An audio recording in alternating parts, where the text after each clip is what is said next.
So if you take a standard dose of Tylenol every day for 3 weeks, you won't just, cure a lingering headache.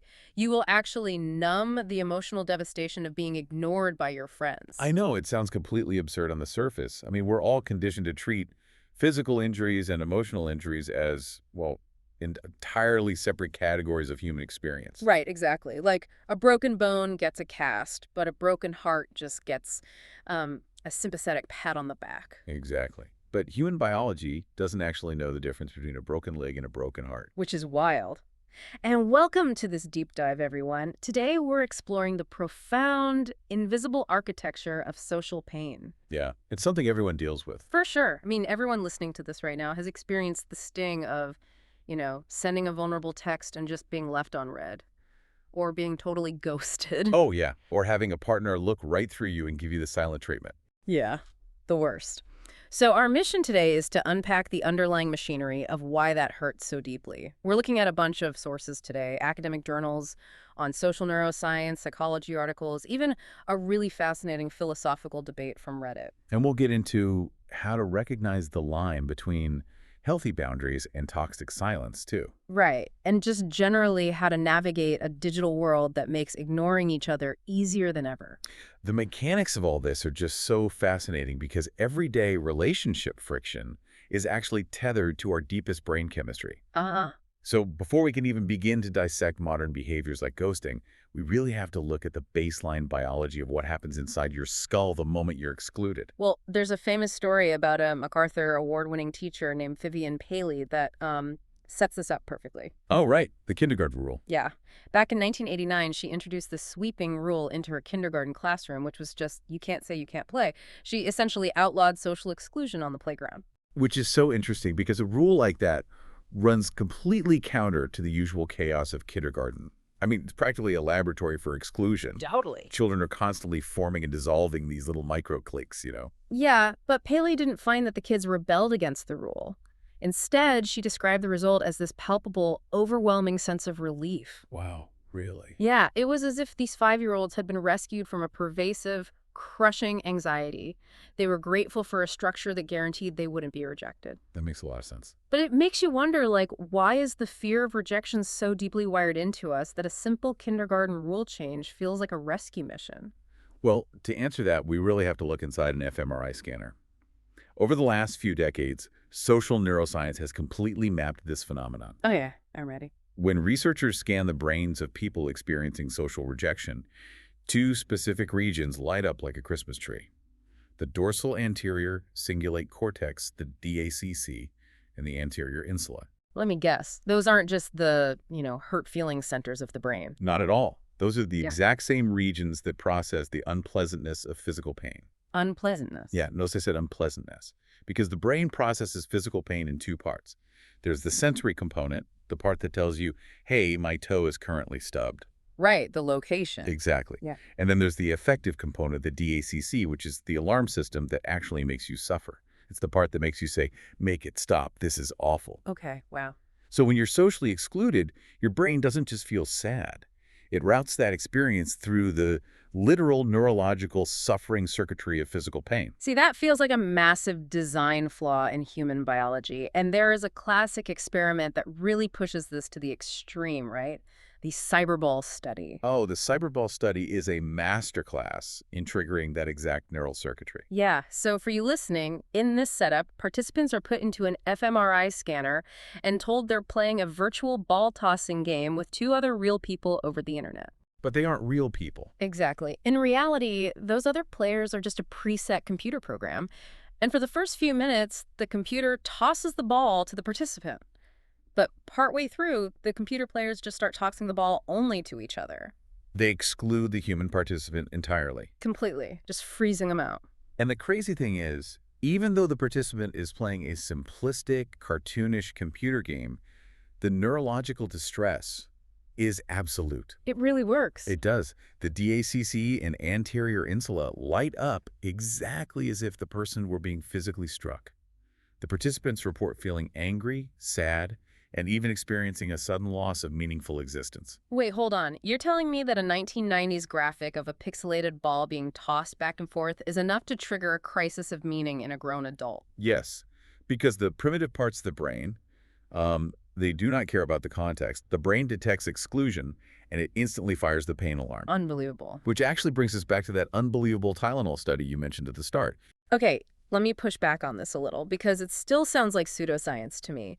Like, if I get dumped via a brutal text message, I can just pop an over-the-counter headache pill and my heartbreak will physically lessen. I mean, the data supports it. In a heavily monitored study, participants took a standard daily dose of acetaminophen for 3 weeks. Just normal Tylenol. Yep. And compared to a placebo group, the people taking the painkiller reported a significant reduction in their daily self-reported hurt feelings. That is wild. It gets crazier. Yeah. Because more importantly, when researchers put that Tylenol group into the fMRI scanner and forced them to play the cyberball game, their brains showed significantly less activity in the DACC. So the painkiller literally dulled the neural processing of the social rejection. Exactly. And it's a two-way street, by the way. Researchers have also conducted studies using endotoxin, which is a bacterial agent that safely triggers a physical inflammatory response in the body. Like the kind of inflammation that makes your joints ache and your skin sensitive when you're sick? That's the one. When participants were injected with this endotoxin, they didn't just report physical discomfort. They reported severe, sudden feelings of social disconnection. Wait, really? Just from inflammation? Yes.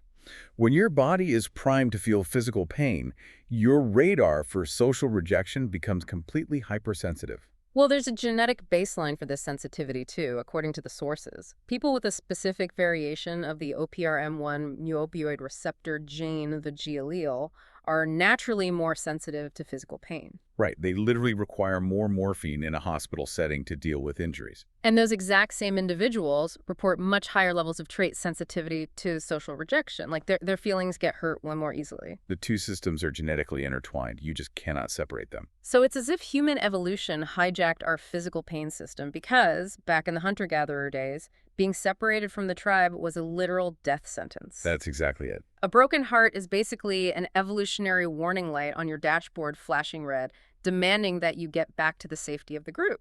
Well, a warning light implies you could just look at the dashboard and keep driving. Good point. It's more like the car's computer cutting power to the engine entirely until you fix the problem. If broken social ties feel physically agonizing, you are highly motivated to avoid behaviors that get you ostracized. So the pain is functional. Yes. And on the flip side, positive social connection acts as a natural analgesic. In one remarkable study, female participants subjected to painful heat stimuli on their arms experienced a significant reduction in physical pain simply by looking at a photograph of their romantic partner. Wow. Just looking at a picture. Just a picture. Okay, evolutionary survival on the savannah makes sense. But what about the modern digital era? Because if I get ignored by someone on a dating app, I am not going to freeze to death in the wilderness. No, you're not. Yet the pain is still agonizing. I mean, this is the modern epidemic of ghosting, right? Dragging out social exclusion over days or weeks through digital silence. And ghosting weaponizes that evolutionary biology against us. Yeah. To understand the mechanics of why ghosting causes such prolonged damage, we look to the temporal need-threat model of ostracism, which was developed by social psychologist Kipling Williams. Okay, what is that? He maps the experience of being ignored across 3 distinct stages. The first is the immediate reflexive stage. The initial ouch. Yes. In this stage, the brain registers an immediate threat to 4 fundamental psychological needs: belonging, self-esteem, control, and meaningful existence. And does it matter who is ignoring you? That's the fascinating part. This reflexive pain is entirely indiscriminate. You will feel that sting even if the person ignoring you is someone you actively despise. Just because the circuit trips. But the brain doesn't just stay in that initial shock, right? It tries to fix the problem. Right. Which brings us to the second stage, the reflective stage. Your brain appraises the situation and scrambles to reestablish those threatened needs. How does it do that? This usually manifests in one of 2 ways. You might engage in pro-social behavior, which looks like fawning. You apologize for things you didn't do. You become overly accommodating, desperately trying to win back the group's approval. Or I imagine you go the opposite route and lash out. That's the antisocial response, yeah. If the brain determines that winning back belonging is impossible, it pivots to reestablishing control. And unfortunately, provoking a fight or acting aggressively is a very quick way to force someone to acknowledge your existence. That makes a lot of sense. But eventually, you can't keep fawning or fighting forever. Your battery has to die at some point. which ushers in the third stage, resignation. If the ostracism persists, your coping resources are entirely depleted. This is where we see deep psychological alienation, learned helplessness, and clinical depression. And that progression makes a statistic from a University of Milano Bicocca study absolutely terrifying. The dating app one. Yeah. They found that an estimated 85% of dating app users report experiencing ghosting. We are subjecting each other to this neurological distress constantly. It's everywhere. But let me challenge the core premise here, because that same study tested ghosting against explicit rejection. They did. They had participants chat with an actor working for the researchers for 15 minutes a day. And on the fourth day, the actor either explicitly rejected the participant, literally saying, "I don't want to talk to you anymore," or they simply ghosted them. Okay, but if I go on a few dates with someone and they look me in the eye and say, "I have zero romantic interest in you, please never contact me again," that is brutal. Very brutal. Are you really saying that is somehow better for my brain than them just fading out? It is significantly better for your brain, and it all comes down to the concept of cognitive closure. Explicit rejection is deeply distressing, sure, but it provides a definitive endpoint. The interaction is over. So you know where you stand. Right. Because there's no mystery, your brain can rapidly transition out of that reflective ouch stage and begin the reflective work of actually coping and moving on. But ghosting traps you. It's like when a song gets cut off right before the final chord and your brain just keeps humming the ending on an endless loop, driving you crazy. That is a perfect analogy. Ghosting leaves an emotional tab open in your mental browser, and it's just draining your battery. It deprives the brain of closure because it creates profound ambiguity. Yeah, you don't know if the person is busy or if they lost their phone, if they were playing hard to get, or if they just despise you. Exactly. This uncertainty short-circuits the brain's ability to enter the coping stage. The Milano Bicocca study confirmed that ghosting results in a much slower, deeply prolonged negative response because you're stuck in a holding pattern. You're waiting for a resolution that never arrives. Okay, but ghosting is mostly about absence. Like, they're not there anymore. What happens when the person doesn't vanish? What do you mean? Like, what if they are sitting right across from you at the dinner table, staring at their plate, and actively refusing to acknowledge your existence? Because to me, that feels fundamentally different than a disappearing act. Oh, you were describing the silent treatment or stonewalling. And you are completely correct. The proximity changes the dynamic entirely. How so? In relationships, the silent treatment isn't just an absence of communication. It is a calculated tool utilized for manipulation, control, and punishment. It's essentially a covert form of gaslighting, isn't it? It absolutely can be. Because the victim is trapped in the room with the silence, they start to hallucinate their own guilt. They think, maybe I am being completely unreasonable for wanting them to just look at me and say hello.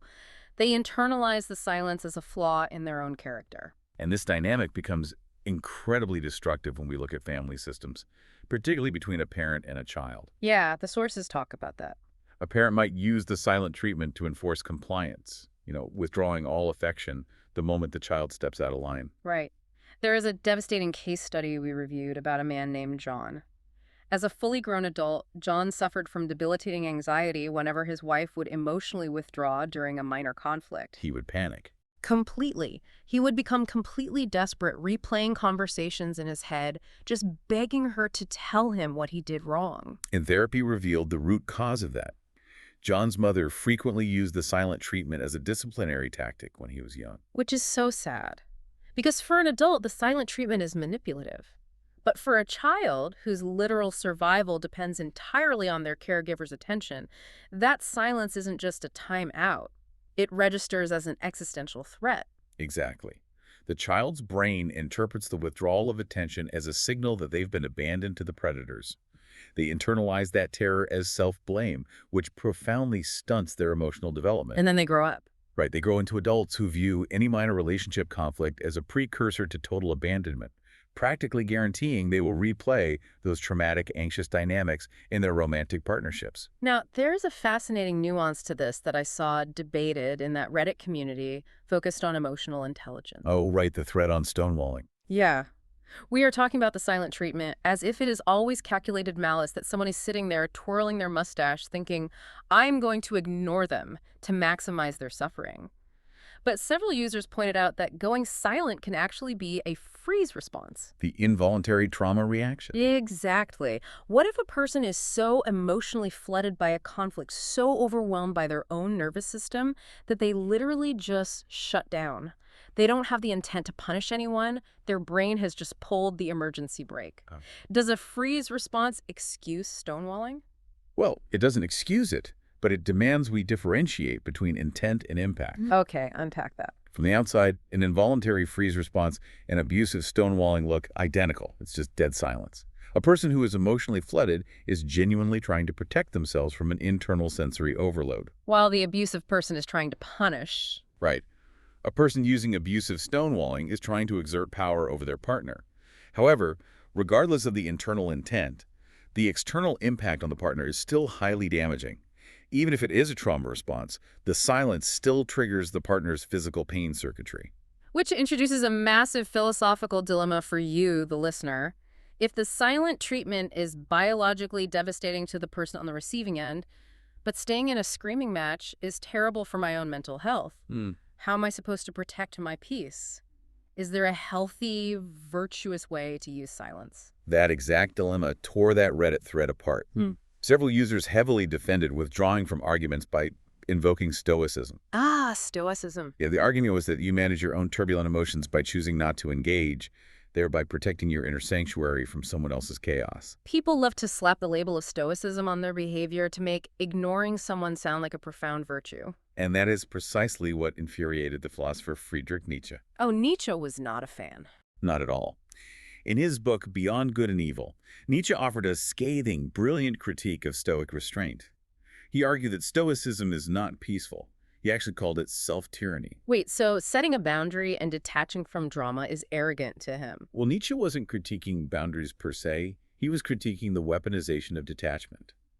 He believed that people who practice extreme emotional detachment are selfishly projecting their own artificial ideals of internal peace onto the natural, messy chaos of human reality. So they're faking it. Yeah. He viewed the Stoic use of silence during conflict as a false mask of superiority, like a fake dignity used to hide deep insecurity and resentment. If you use philosophy as a justification for giving your partner the silent treatment, Nietzsche would argue you're a hypocrite. Because you aren't really mastering your emotions. Exactly. You're repressing them while denying the other person's fundamental humanity. Okay, so we can't hide behind stoicism when we stonewall someone, but we also can't force ourselves to stay engaged in toxic arguments. How do we actually navigate this? Psychology offers a very practical solution called healthy distancing. It differs from the silent treatment in one fundamental, non-negotiable way: clear communication. Just telling them what's going on. Yes. Ignoring someone is an unexplained, sudden withdrawal that triggers panic. Healthy distancing requires the calm articulation of a boundary before the withdrawal happens. So instead of just getting up and walking out of the room, you say, I am too overwhelmed to have this conversation right now. I need a timeout to focus on myself. Yes, you establish parameters. And the neurological benefit of this is that it prevents what psychologists call gestalt unclosure. Gestalt enclosure. Unpack how that works in an argument. So gestalt unclosure is the psychological trap of unfinished business. When an argument is abruptly severed by the silent treatment, the brain's cognitive loop is left wide open. It leads to obsessive rumination, replaying the event over and over, trying to force a resolution. Because the brain hates open loops. Exactly. By communicating your need to step away, you provide temporary closure.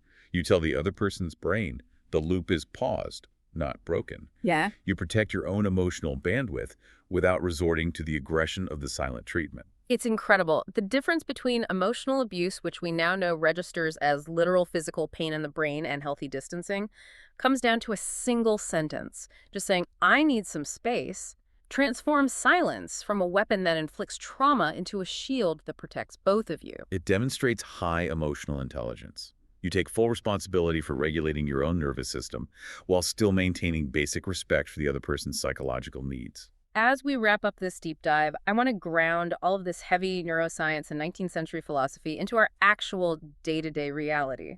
Dr. Marty Nemko, writing in Psychology Today, offers a vital reminder about the context of our modern lives. Which is so important to remember. Right. Sometimes an unanswered email or a delayed text message isn't a Machiavellian tactic. It isn't a referendum on your worth.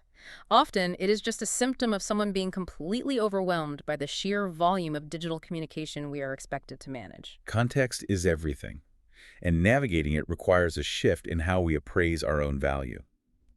The author and Holocaust survivor Elie Wiesel famously wrote, "The opposite of love isn't hate, it's indifference." That's a powerful quote. It is.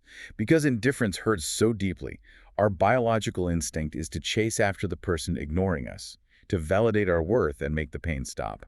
But the healthiest approach is to short-circuit that instinct. How do we do that? If someone ignores a message, assume incompetence or busyness before you assume malice. Send a gentle follow-up, but refuse to internalize their lack of response as a reflection of your intrinsic value. That is fantastic advice. We started this conversation by comparing a broken bone to a broken heart. And we now know through cold, hard fMRI data that our brains process social rejection using the exact same alarms that trigger when we suffer a physical wound. The biology is utterly undeniable. But we live in a digital ecosystem where text-based communication, dating apps, and remote work make ghosting, ignoring, and stonewalling easier than at any other point in human history. We do. So I leave you with this to ponder. If every unreturned text, every ghosted date, and every moment of the silent treatment is registered by our ancient brains as a literal physical blow, are we accidentally building a society that constantly inflicts micro-concussions on our social brains, all without leaving a single visible bruise?